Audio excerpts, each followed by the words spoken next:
Dengan menunggangi kudanya, Kenarok datang menemui Empu Gandring untuk menanyakan keris pesanannya. Seperti yang telah dikatakan Empu Gandring sebelumnya, bahwa keris itu baru akan sempurna dalam waktu 1 tahun.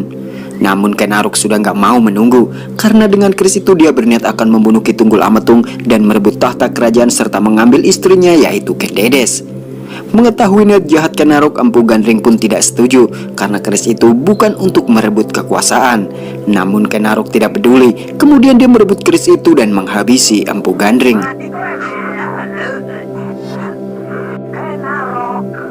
Sebelum Empu Gandring meninggal, dia melontarkan sebuah kutukan, yang mana keris yang sebetulnya belum sempurna itu akan meminta 7 nyawa keturunannya, termasuk Kenarok sendiri. Dan benar, kutukan dari Empu Gandring pun menjadi kenyataan. Tokoh-tokoh dari kerajaan Singasari pun terbunuh oleh keris itu, termasuk Kenarok itu sendiri.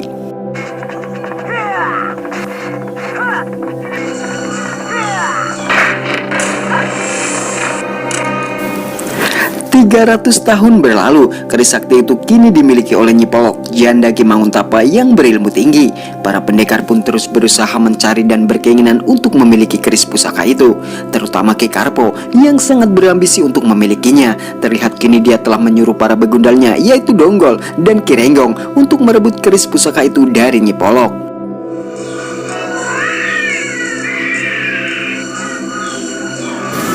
Dari tangisan anaknya yang masih bayi, Nyi Polok pun sangat yakin bahwa itu merupakan pertanda buruk. Karena itulah dia menyembunyikan keris pusaka itu di dalam tubuhnya.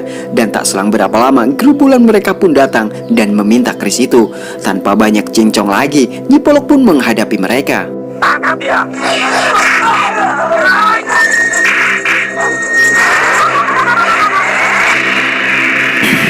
Karena memang kalah jumlah orang, Nyi Polok akhirnya bisa dikalahkan. Ki Karpo yang mengetahui bahwa keris itu ada di dalam tubuh janda kembang itu langsung membakarnya untuk mengeluarkan keris itu. Namun sayang, meski Nyi Polok sudah dibakar, Ki Karpo tetap juga nggak bisa memiliki keris itu. Waseso yang tentunya sangat dendam sekali dengan Nyi Polok mencampakkan begitu saja anak Nyi Polok yang masih bayi. Namun beruntung anak itu ditemukan oleh Ki Bauman yang kemudian dirawatnya.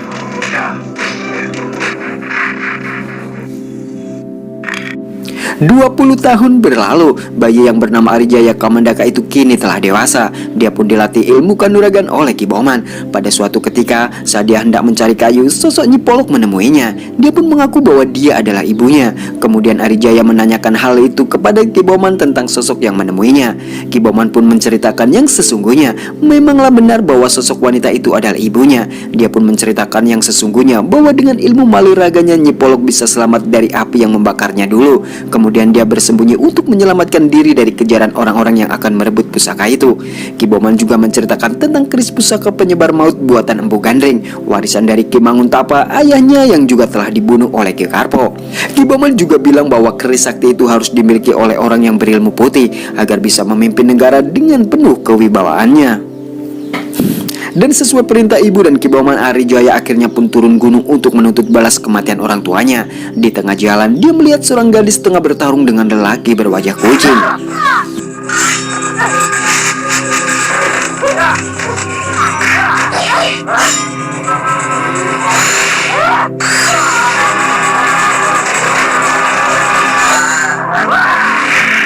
Gadis itu akhirnya bisa dikalahkan. Kemudian lelaki berwajah kucing itu menyeretnya tepat di bawah pohon besar. Setelah berhasil merebut kerisnya, kini lelaki itu pun hendak merenggut kesuciannya. Dan saat itulah Arijaya langsung bergerak menggagalkan niat jahatnya. Setelah membuatnya terkapar, Arijaya langsung membawa kabur gadis itu untuk menyelamatkan diri. Namun rintangan kembali datang karena tiba-tiba sekelompok yang beranggotakan wanita menghadangnya. Dan sepertinya mereka sangat haus akan belayan seorang lelaki, sehingga Arijaya pun menjadi rebutan mereka.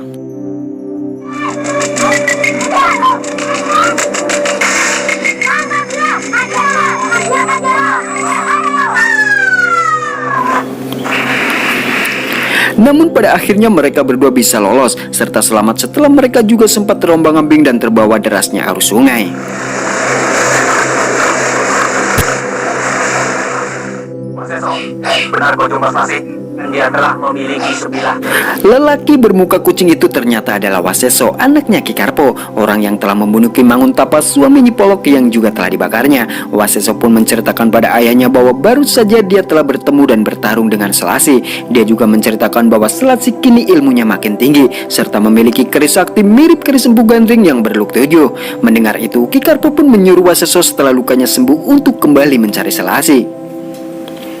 Sementara itu, setelah ngobrol panjang lebar, Arijaya kini tahu bahwa keris sakti milik Selasi bukanlah keris Empu Gandring. Senjata itu hanya untuk menyiasati Ki Karpo dan gerombolannya supaya terus mencarinya. Dan satu persatu Selasi akan menghabisi mereka, dan semua itu ia lakukan karena dendamnya atas kematian kedua orang tuanya di tangan mereka. Dan kini Arijaya dan Selasi pun bekerja sama karena memiliki tujuan yang sama, yaitu akan menghabisi Ki Karpo beserta para penggundalnya. Di tengah-tengah perbincangan mereka, rupanya ada dua boncel yang mengintai. Mereka adalah murid Ki Renggong yang juga berambisi memiliki keris punya Selasi yang dianggapnya adalah keris Empu Gandring. Saat itu juga Renggong pun menyuruh anak buahnya untuk menyergap mereka berdua.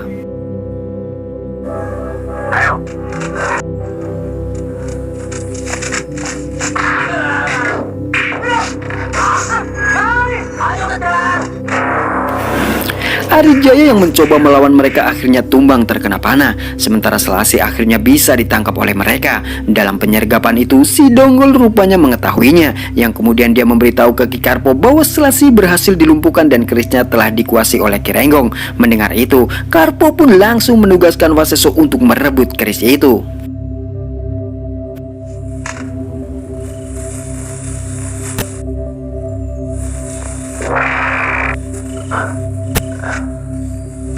Sementara itu, sosok Nyi Polok kembali muncul dan menyembuhkan Arijaya yang terluka. Dan kini tibalah saatnya Nyi Polok akan mewariskan keris sakti Empu Gandring kepada putranya itu. Nyi Polok juga berpesan untuk menggunakan keris itu untuk menumpas kejahatan, khususnya Ki Karpo, Donggol, Renggong, dan satu lagi yaitu Waseso, si muka kucing itu. Dan rupanya Waseso itu telah terkena kutukan dari Nyi Polok sehingga wajahnya berubah menjadi seperti kucing karung. Semua itu terjadi ketika Nyi Polok dulu tengah mengandung Arijaya, dimana pada waktu itu Waseso yang mengetahui Ki Manguntapa suaminya Nyi Polok sedang pergi. Dia menyamperin Nyi Polok dan hendak mencicipi kue cucurnya. Nyi Polok pun enggan memberinya, yang kemudian menghajar serta mengutuknya sehingga sampai sekarang wajahnya berubah seperti kucing yang selalu lapar.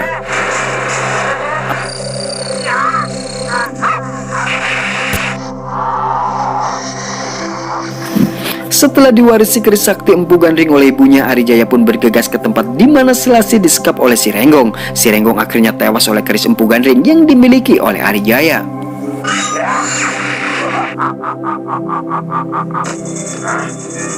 Bebaskan wanita itu.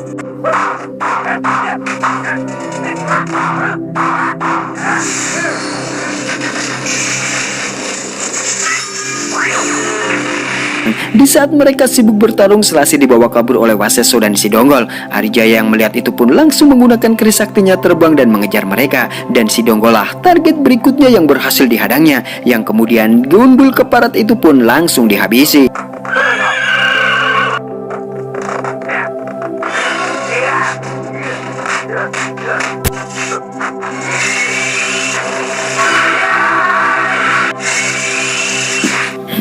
Setelah Waseso berhasil membawa Selasi dan kerisnya, Ki Karpo pun mulai mengecek keaslian keris itu. Dan betapa murkanya Ki Karpo begitu mengetahui bahwa keris itu bukanlah keris Empu Gandring. Ki Karpo pun menyuruh Waseso keluar dan hendak menghabisi Selasi. Sementara itu, Arijaya sudah sampai di lokasi dan terlihat kini dia pun sudah dikepung oleh para anak buah Ki Karpo.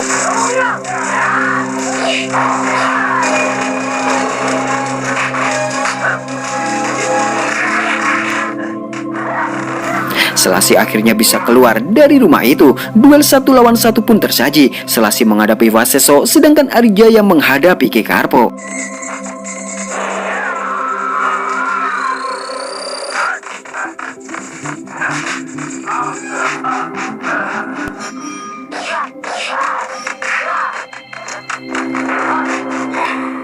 Waseso si muka kucing itu akhirnya isda di tangan Selasi. Jasadnya jatuh tepat di depan ayahnya. Emosi Ki Karpo pun semakin memuncak. Kemudian dia mengeluarkan senjata saktinya dan berhasil membuat Arijaya tak berdaya dan keris sakti yang di tangannya terlempar.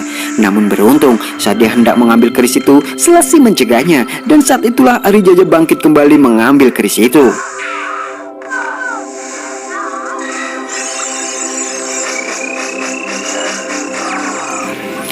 Setelah bertarung cukup lama, pusaka sakti milik Karpo akhirnya tak bisa menandingi kesaktian keris Empu Gandring itu, dan dendam mereka berdua akhirnya terbayar lunas setelah Ki Karpo tewas dengan tubuhnya yang hancur berkeping-keping.